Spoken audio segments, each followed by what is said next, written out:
In this lecture, I go through the concept of a fork. A fork is one of the most basic tactics and one of the most important. In this position, it's a good example because there are three different forks that white can play in this game. So a fork is when you attack two pieces at once, and that's a way, if you attack both at once, you can win one of them. If you only attack one piece in a move, then they have time to save the piece, but if you attack two pieces at once, then they can't save both pieces. There are three different forks in this position.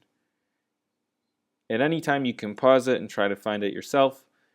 The first fork, there's no particular order, pawn to e5.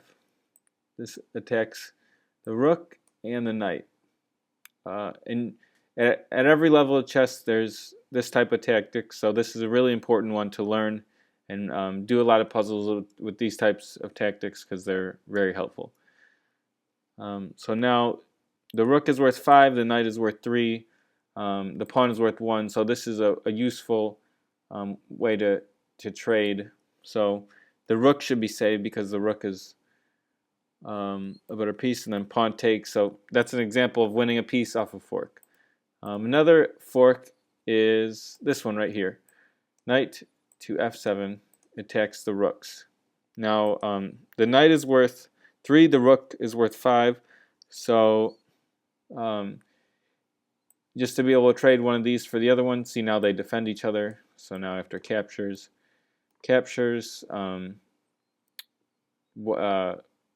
that's an example of a winning fork.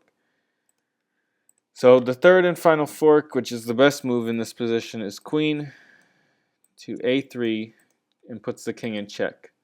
So often effective forks put the king in check and also attack another thing at once. The queen the queen and the knight are probably the best pieces for forks because, well, first the knight can make weird shapes, weird different movements, so it can attack pieces at once that you wouldn't expect. And the queen, since it can move in so many different directions, it can fork many pieces.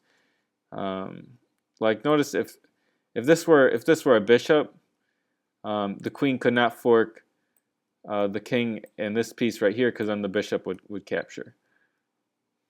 So this is a good position to understand the concept of the fork. This position is another example of the concept of the fork. Here there are two different forks that white can play. The first is bishop to c4 check, and now that's a fork because it attacks the rook and the king. Now it's important when two pieces are being forked that neither of them can capture this bishop, so that means that it's an effective attack. You have to attack pieces in ways where you can't be captured. So that's the first fork in this position. So the king will move, and then the bishop will capture the rook for free. And then the second example of a fork is this move right here, and it attacks both bishops at once. This is an example of a rook fork, and notice how both pieces are not defended by another piece, and so one of them will move, and now the rook can capture this one, and the bishop's worth 3 points, so that's a good example of a winning fork. Same with the rook is worth 5, that's a good example of a fork that wins.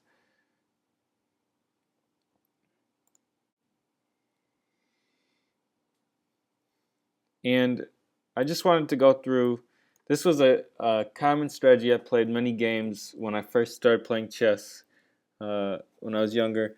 This is how I would try to get a fork like every game. This was my strategy. It would be something like this, and let's say they played here, then I played the knight here, and now I'd have two pieces attacking this square, and if they didn't notice, then I go here, and now this is a fork, and there are very, very, very commonly forks on this square and this one right here. And so the king would move, and then I would take the rook. So that's an example of a fork.